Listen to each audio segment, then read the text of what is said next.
So I've worked in the field of education for most of my life. Even since I was a kid, I was a teacher, instructor, leader, or coach. Before you got here, you were that. You're a teacher to the very core of your being. Yeah, I feel that. But I'm struggling with this sort of uphill battle of education. To be blunt, I constantly feel like this field either asks me to prove my worth by documenting everything, getting more degrees or certifications, or trying to rationalize why something is worth the money, whether it's the staff, projects, tools, etc. I don't think this is just a symptom of education, but it feels particularly strong now as I watch money, funds, teachers, grants, research get cut left and right. Well, every bit of what you're saying and every bit that you'd like to keep saying that we're stopping before you get too far into it, all right with you? Yeah. Everything that you're saying is true in the sense of that's the way they're playing the game and that's what. However, you heard how we began, and what we want to point out to you is that we said to Esther, and she's been translating it for us ever since, and it's such a powerful tipping point. Is this your opinion, or your intention? Well, because your opinion is all about what you've been seeing and how it's been feeling, but your intention can be something else. And so we know that what you want is this, but what you said just now was that and that and that. And we know that's the basis of these kinds of questions. We get why that's happening. But what we want you to hear from us is that when you are decided, and we're not just talking about decided by giving it lip service. Esther coined a really cute phrase. She was so proud of herself. The only service you get around here is lip service. Great service, but it's all lip service. Well, dun, dun, dun. Not good for her point of attraction. Funny, but not good for her point of attraction. And so what we want to point at you in a stronger way so that you can hear it is that your words that you may be speaking about your desire or intention are not being contradicted by these words. These words are just evidence of the contradiction that exists within you that you are interpreting with these words. So you're explaining how it is instead of what's becoming. On the broadcast the other day, we started out with almost the same sort of thing that we're starting out here with. Someone with powerful intention and powerful observation. Only, unlike you, she went back and forth a little more than you did. You went bump, bump, bump, bump, bump, bump, bump. But back and forth, back and forth, back and forth, back and forth. So we told her a story. Some of you have heard this story, and it's a ridiculous story. So before Esther knew Jerry, he was an entertainer. And for quite a long stretch of that time, he was a master of ceremonies in different arenas, usually big arenas, not always, but usually. And so he had a gig, as he called it. He was a master of ceremonies in a big arena in Canada. And the prime minister was there to address. Long time ago, it was Diefenbacher. Long time ago. And so Jerry wanted to get his picture taken for his portfolio because, like you say, all of the stuff that all the requirements. And so he decided that he was going to get his picture taken with the prime minister. And everyone said, no, it's not possible. When he asked permission, no, it's not possible. Well, he didn't take no for an answer because somehow his stubbornness let him know that he was the decider of what was going to happen and what was not going to happen. So he began proclaiming, I'm going to have my picture taken with the prime minister. Not to anybody that could stop him, but to everybody else. I'm going to have my picture taken with the prime minister. What would you like with your eggs, bacon, or ham? I'm going to have my picture taken with the prime minister. How much fuel would you like us to put in your tank? I'm going to have my picture taken with the prime minister.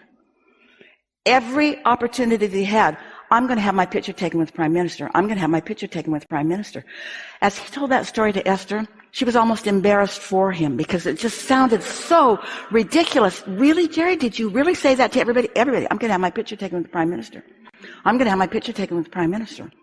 And what happened during that 3-month period between the time that he knew he was going and the time that he actually showed up there, he convinced his own vibrational frequency that he was going to have his picture taken with the prime minister because he did not allow a contradictory thought into the conversation. If somebody was going to give him a contradictory thought, he ignored them. He stayed away from them. He went nowhere that would dilute his intention. So he hired a photographer. What do you need? I'm going to have my picture taken with the prime minister. The photographer was local. He said, oh, that's unlikely. He said, I've been around here. Jerry said, I'm going to have my picture taken with the prime minister. Well, I'm going to have my picture taken with the prime minister. The dignitaries are going to be over here and they're going to be there and I'll be at the microphone and I'll go to announce them and I'll just stumble and fall and I'll get hold of his hand and you get over there and you get the shot. You get the shot. And the photographer said, I need to be paid in advance. And so Jerry paid him in advance, and he showed up. So he goes to this big arena. There's nothing going on in the arena except the people that are looking for bombs. They're taking all of the speakers apart and looking under all of the chairs. And Jerry is there, and as he walked in, it was just those people doing the work, and one little lady with white hair sitting right in the front row, and Jerry just went and sat right down next to her, and she said, hello, and he said, hello, I'm going to have my picture taken with the Prime Minister. And she says, you are? And he said, yes, I'm going to have my picture taken with the Prime Minister. And she said, well, my son is a Minister of Parliament, and I'm here. I'll arrange that for you. And so it was prearranged, and they stood together before the ceremony started, and Jerry got his picture taken with the Prime Minister. But when you think about it, most people are not willing to be so determined that they don't care what anybody else thinks about anything, but it's decisiveness. And we don't mean decisiveness of how you're going to bang it into place. We mean decisiveness of what you want. Because your inner being is like all of the cooperative components times millions. When you're decided about something, it does not matter what anybody else thinks about it. You can have what you want, meaning you can be effective even within the existing structure. The existing structure can be different than it is just for you. You can be the exception to everything when you've decided something in a powerful way. And until you do, there's no answer. Until you do, you are at the mercy of stupid rules and stupid things that really don't have anything to do with you.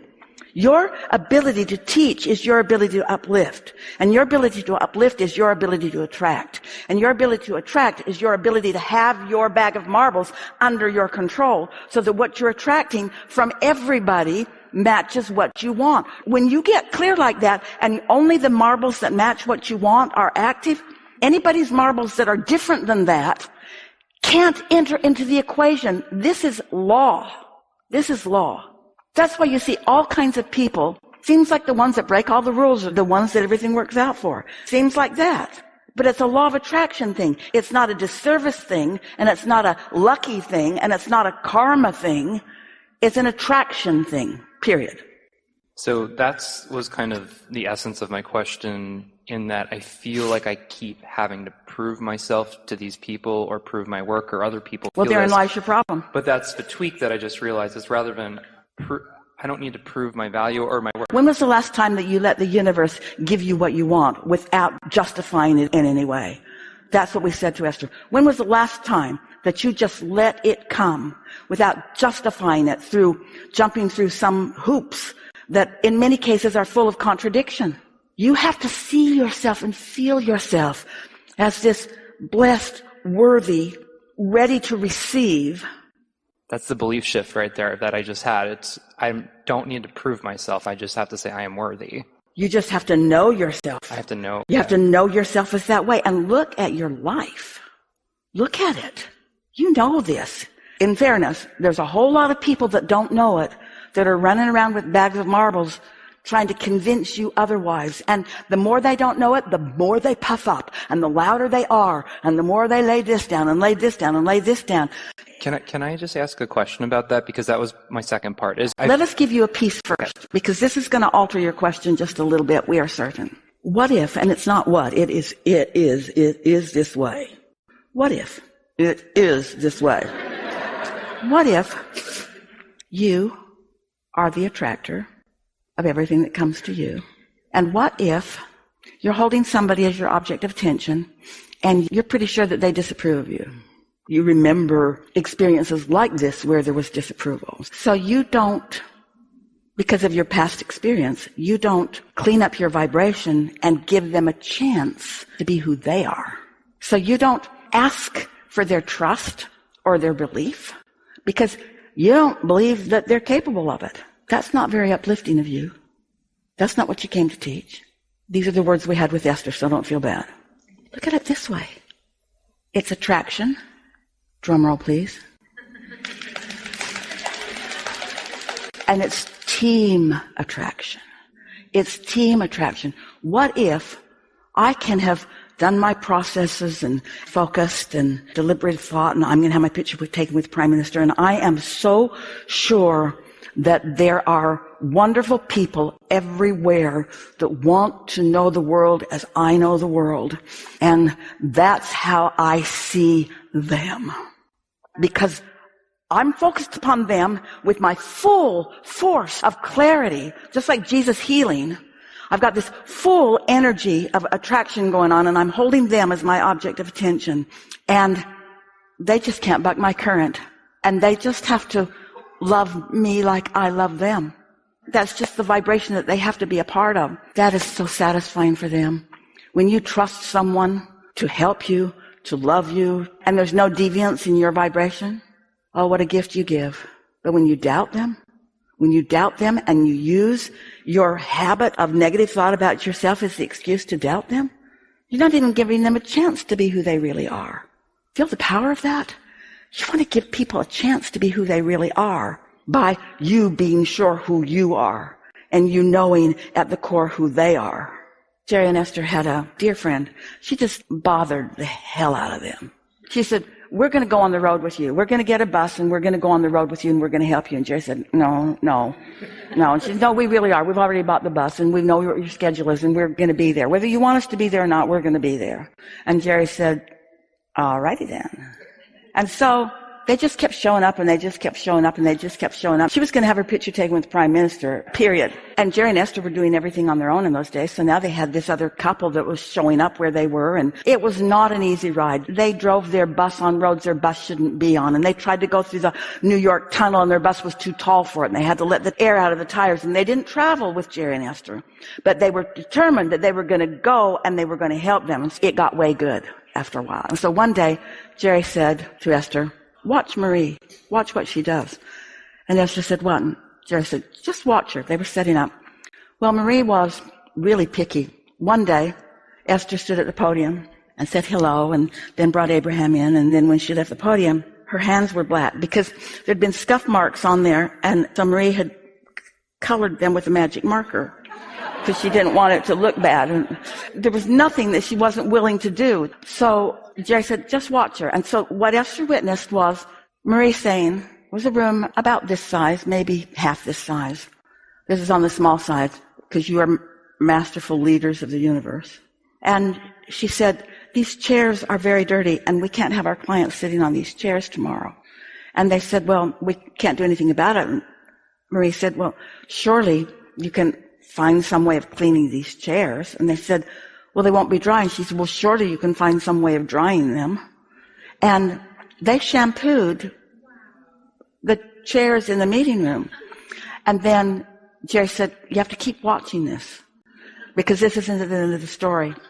Those people that she had evoked that cooperation from adored her because of her knowing that they could do it and because her over-the-moon appreciation when they did do it. You get what we're talking about. Your expectation of people that you don't trust you to be the way you need them to be, in human terms, you call it win-win.